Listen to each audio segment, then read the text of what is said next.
ఎందుకంటే యుగ యుగాల నుంచి సంప్రదాయబద్ధంగా వస్తున్న ఆచారములవన్నీ కూడా ఈ చుట్టుపక్కల వాళ్ళు పంట పండిస్తే ఆ పండినటువంటి ధాన్యాన్ని తీసి స్వామికి అన్న నివేదన చేస్తారు ఇక్కడ.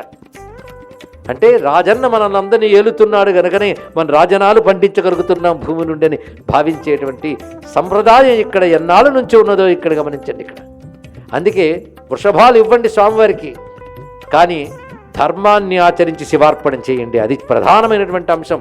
కనుకనే ధర్మాన్ని ఆచరిద్దాం, దైవాన్ని ఆశ్రయిద్దాం. సరేనా? అందామా అందరూ ఈ మాట? ధర్మాన్ని ఆచరిద్దాం, దైవాన్ని ఆశ్రయిద్దాం.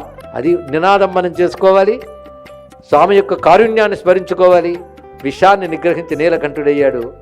అపారమైన గంగాని భూమిపై దింపేటప్పుడు ఆ గంగ ధాటికి భూమి ముక్కలైపోకుండా తన జటాజోటులను బంధించి సక్రమంగా అందించాడు. కనుక గంగాధరుడు అన్నది కారుణ్యమే, నీలకంఠుడు అనేది కారుణ్యమే, అష్టమూర్తులనేది కారుణ్యమే, అమ్మతో కలిసి కనబడ్డము కారుణ్యమే, ఆలయాల్లో వెలయడమే కారుణ్యము, అణువు మొదలుకొని బ్రహ్మాండం వరకు శివకారుణ్యమే నిండి ఉన్నది.